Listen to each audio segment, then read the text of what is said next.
Bayangkan, setiap klik, setiap lokasi, bahkan detak jantungmu direkam.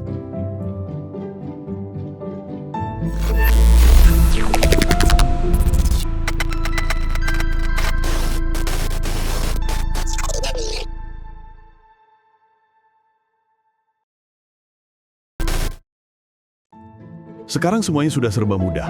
Kamu bisa pesan makanan cuma lewat satu sentuhan, bayar tagihan dari kasur, bahkan tahu kondisi jantung kamu cuma dari jam tangan. Teknologi kayaknya jadi sahabat paling setia.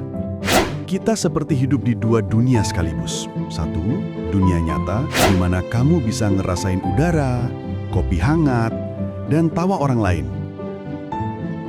Dan satu lagi, dunia digital, tempat semua orang tampak sempurna. Tapi, entah kenapa, banyak orang sering merasa kurang. Lucunya, dunia digital itu kayak pacar yang posesif. Dia selalu pengen tahu di mana kamu, apa yang kamu pikirin, siapa yang kamu suka. Dan kita seringkali dengan entengnya kasih semua itu. Cuma karena pengen kelihatan terhubung atau bahkan dapat kemudahan. Tapi pernah nggak kamu mikir, kalau semua kemudahan itu sebenarnya datang dengan harga tersembunyi yang sering kita abaikan? Setiap kali kamu like, share, atau sekedar nonton video, kamu sebenarnya lagi ngasih makan sistem yang tahu lebih banyak tentang kamu daripada kamu sendiri. Mulai dari jam tidur, lokasi favorit, sampai emosi kamu saat baca sesuatu di internet. Lalu apa dampak negatifnya? Seperti contoh kasus bocornya data Cambridge Analytica yang nyeret jutaan akun Facebook waktu itu, dari situ kita tahu jika data kita bisa dipakai untuk mempengaruhi cara berpikir dan memilih sesuatu. Itu baru satu. Belum lagi kebocoran data aplikasi kesehatan yang bikin orang sadar, bahkan detak jantung pun sekarang bisa jadi komoditas. Masalahnya bukan cuma data yang bocor, tapi gimana kita sekarang mulai terbiasa direkam. Kayak kita tahu privasi itu penting, tapi kita juga tahu tanpa data itu hidup jadi ribet. Jadi akhirnya kita menyerahkan semuanya, diam-diam tapi sadar. Kita sering marah, tapi jarang benar-benar berhenti. Karena di balik rasa takut kehilangan privasi, ada rasa takut ketinggalan teknologi. Lucunya, kita mungkin nggak benar-benar takut sama teknologinya. Yang kita takutkan adalah kehilangan kontrol. Karena tiap hari, keputusan kita udah diarahkan algoritma.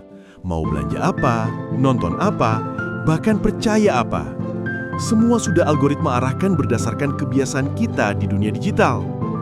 Parahnya, kita suka bilang, itu cuma rekomendasi kok. Padahal pelan-pelan opini yang muncul di layar itu membentuk pola pikir kita. Dan di situ, garis antara opini dan kebenaran mulai kabur.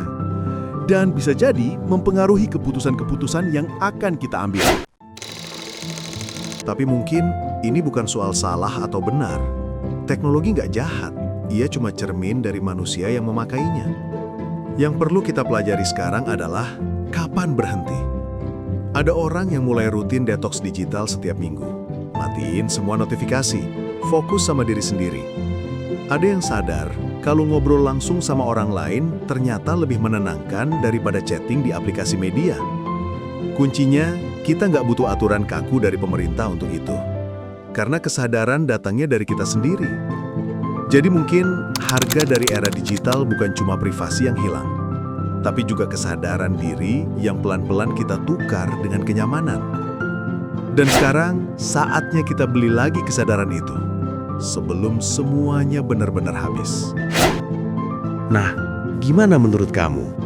Dunia digital ini memang keren, tapi juga agak menakutkan, ya. Semua terasa gampang, tapi ternyata ada harga yang pelan-pelan kita bayar tanpa sadar, yaitu kesadaran diri kita sendiri. Jadi, kalau kamu punya pengalaman atau pendapat soal gimana caranya tetap waras di tengah banjir data ini, tulis saja di kolom komentar. Siapa tahu bisa jadi bahan obrolan di video berikutnya.